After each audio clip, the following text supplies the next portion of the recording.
আজকে আমরা ভারতের ছাত্র ফেডারেশন শান্তিরবাজার বিভাগীয় কমিটি গত কিছুদিন আগে আমাদের দেশে মেডিকেলের প্রবেশিকা পরীক্ষা সংগঠিত হয় এনটিএর নেতৃত্বে।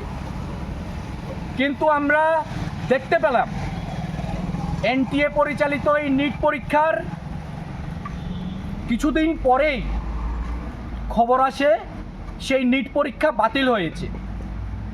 সেই নিট পরীক্ষা কেন বাতিল হলো, সেটার কারণ কি, আমরা সেটা যখন বিশ্লেষণ করলাম দেখতে পেলাম এক কঠিন সত্যের মুখোমুখি হতে হয়েছে আমাদের দেশের 22 লক্ষ নিট পরীক্ষার্থীদের। এই এনটিএ পরিচালিত নিট পরীক্ষা সংগঠিত হওয়ার কিছুদিন পর খবর আসে এই নিট পরীক্ষার প্রশ্নপত্র বাজারে খোলা দরে বিক্রি হচ্ছে।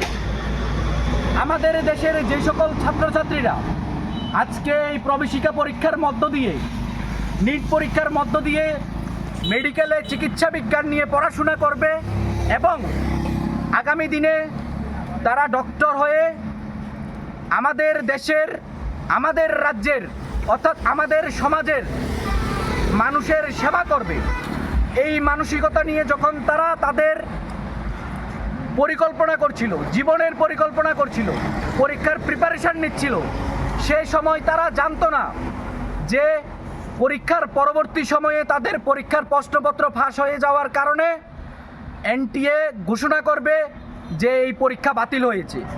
এতে গোটা দেশের শুধুমাত্র 22 লক্ষ ছাত্রছাত্রীর ভবিষ্যৎ নয়, এতে গোটা দেশের মেরুদণ্ডকে ভেঙে দেওয়ার পরিকল্পনা করছে আরএসএস বিজেপি পরিচালিত এই সরকার।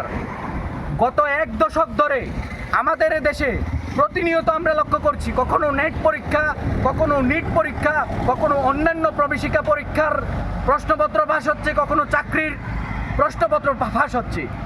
ঠিক এই সময়ে যখন আমাদের রাজ্য তথা আমাদের গোটা দেশের ছাত্রছাত্রীরা, যুব সমাজ একেবারে মানসিকভাবে ভেঙে পড়ছে এই প্রশ্নপত্র ফাঁসের কারণে বা কর্মসংস্থানের অভাব বিভিন্ন কারণে, ঠিক সেই সময়ে আমাদের দেশের প্রধান বিচারপতি মাননীয় ঘোষণা দিয়েছেন আমাদের দেশের যুবকদেরকে ককরোচ বলে।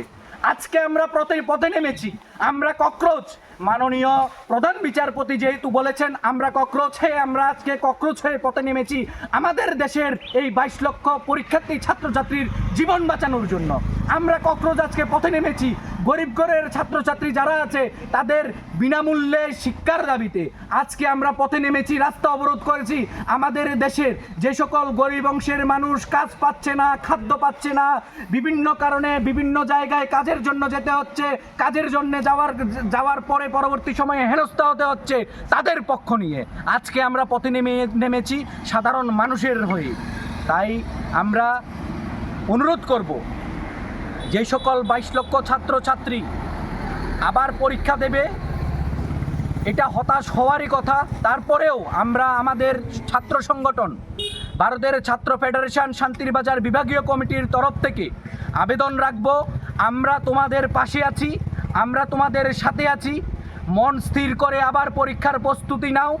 সমাজে যখন গুণে ধরে, সমাজ ব্যবস্থা যখন ধ্বংসের দিকে এগিয়ে যায়, রাষ্ট্র ব্যবস্থা যখন ধ্বংসের দিকে এগিয়ে যায়, সেই রাষ্ট্র মেরামত করার জন্য আমাদের দেশে অতীতেও ছাত্ররা পথে নেমেছিল, রক্ত ঝরিয়েছিল, আজকেও রাস্তায় আছি আমরা, ভবিষ্যতেও যদি প্রয়োজন পড়ে আমরা রাস্তায় থাকবো, ছাত্রদের পাশে থাকবো, ছাত্রদের সাথে থাকবো। আমরা ছাত্রদের হয়ে রাজপথে লড়াই করব, রাষ্ট্রযন্ত্রের চোখে চোখ রেখে কথা বলবো।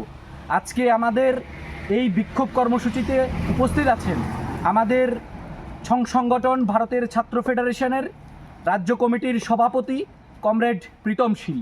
আমি অনুরোধ করব প্রীতম শীলকে আলোচনা করার জন্য। আপনারা ইতিমধ্যে অবগত হয়েছেন কেন আজকে হঠাৎ করে প্রখর রৌদ্রের মধ্যে দাঁড়িয়ে যে সাবরুম উদয়পুরের যে জাতীয় সড়ক, সেই জাতীয় সড়কের মাঝখানে দাঁড়িয়ে আমরা এই প্রতিবাদে সোচ্চার হয়েছি। আপনারা শুনেছেন এই মাসের 3রা মে আমাদের দেশে নিট পরীক্ষা অনুষ্ঠিত হয়েছে। আমরা দেখলাম যে নিট পরীক্ষা অনুষ্ঠিত হওয়ার পর পরীক্ষা অনুষ্ঠিত হওয়ার 4-5 দিন পর এই পরীক্ষার প্রশ্নপত্র ফাঁস হওয়ার ফলে গত 12ই মে আমাদের দেশের শিক্ষামন্ত্রী এবং এই নিট পরীক্ষা যারা পরিচালনা করছেন এনটিএ ন্যাশনাল টেস্টিং এজেন্সি, তারা জানিয়ে দিলেন যে এই পরীক্ষা বাতিল করে দেওয়া হয়েছে।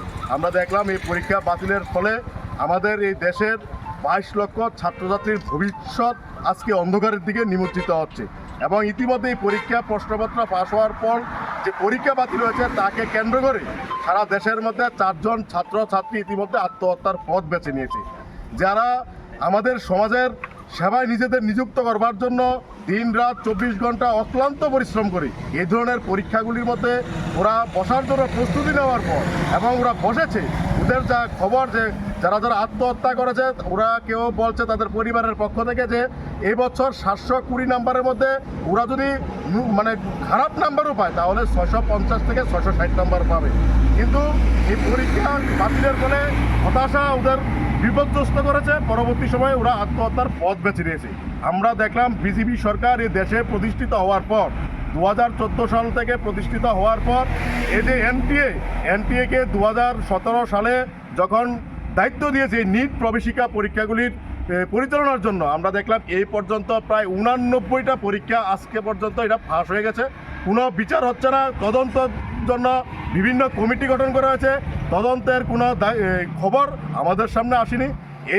এই ধরনের বেসরকারি সংস্থার পরিচালনার ফলে দেশের শিক্ষা ব্যবস্থার উপর যে আক্রমণ সংগঠিত করছে দেশের বিজেপি সরকার পরিকল্পিতভাবে, আমরা তার তীব্র ধিক্কার জানাচ্ছি। এবং যার ফলেই আমরা আজকে রাস্তার মধ্যে দাঁড়িয়ে দেশের যিনি শিক্ষামন্ত্রী ধর্মেন্দ্র প্রধান, ওনার কুশপুতুল আমরা এই রাস্তায় আমরা জ্বালিয়ে পুড়িয়ে দিয়েছি। আমরা আহ্বান রাখছি এই পরীক্ষা প্রশ্নপত্র ফাঁসের সাথে আমরা দেখেছি ইতিমধ্যেই প্রায় 8 থেকে 10 জনকে গ্রেপ্তার করা হয়েছে। এই গ্রেপ্তারের মধ্যে যারা আছেন শুনলে অবাক হবেন, তারা হচ্ছেন বিজেপির নেতা, রাজস্থানের যুব মোর্চার নেতা দীনেশ বিওয়াল এই প্রশ্নপত্র ফাঁসের সাথে যুক্ত, তার সাথে যুক্ত তার ভাই এবং তার ভাতিজা এই প্রশ্নপত্র ফাঁসের সাথে যুক্ত। এনটিএর প্রশ্নপত্র তৈরি করার ক্ষেত্রে যারা প্যানেল তৈরি করে ওই প্যানেলের একজন অধ্যক্ষ এই প্রশ্নপত্র ফাঁসের সাথে যুক্ত। একদম স্পষ্টতা পরিষ্কার, যারা এনটিএ পরিচালনা করছেন, যারা দেশের পরিচালনা করছেন, তারাই আজকে এই পরিকল্পিতভাবে দেশের ছাত্রছাত্রীদের এবং শিক্ষার উপর ভয়ানক আক্রমণ সংঘটিত করছে। আমরা এসএফআই দায়িত্বশীল সংগঠন, আমরা এই ঘটনার ফলে চুপ করে বসে থাকতে পারি না। অন্যান্য সংগঠনগুলি যেভাবে রাস্তায় না নেমে স্কুলগুলির মধ্যে পরীক্ষার ফেল করেছে, তার জন্য আমরা দেখলাম সারা রাজ্যের মধ্যে বিক্ষোভ করছেন, কোথাও চুরি নিয়ে, কোথাও স্কুলে কলেজের গেট তালা দিয়ে। ও তাদের দাবি তারা কলেজে গিয়ে তো আর পড়াশোনা করে না, গুন্ডামি পান্ডামি করে, তারপরে ফেল করেছে, পড়াশোনা না করলে ফেল করবে, তাদেরকে পাশ করার জন্য তারা এখন রাস্তায় নেমেছে। কিন্তু আজকে 22 লক্ষ ছাত্রছাত্রীর যে আজকে খাদের কিনারে তাদের ভবিষ্যৎ যে আজকে অনিশ্চয়তা, তার বিরুদ্ধে এই রাজ্যের মধ্যে যে একটা ছাত্র সংগঠন আছে তাদের কোনো দায়িত্ব নেই। আমরা এই ধরনের ঘটনাকে আমরা তীব্র ধিক্কার জানাই। আমরা মানুষের কাছে জানান দিতে চাই এই ধরনের ঘটনার ফলে যতই অন্যায় সংগঠিত হবে আমরা এসএফআই আমরা কখনো মাথা নত করিনি, মাথা নত করবো না। আমরা ছাত্রদের জন্য, শিক্ষার জন্য আমরা রাস্তায় আছি, রাস্তায় থাকবো। এবং এই দেশের যারা এই ঘটনার সাথে যুক্ত, দেশের বিশেষ করে দেশের শিক্ষামন্ত্রী, উনারকে পদত্যাগের দাবি আমরা করছি এবং তীব্র ধিক্কার জানাচ্ছি। সবাইকে অভিনন্দন।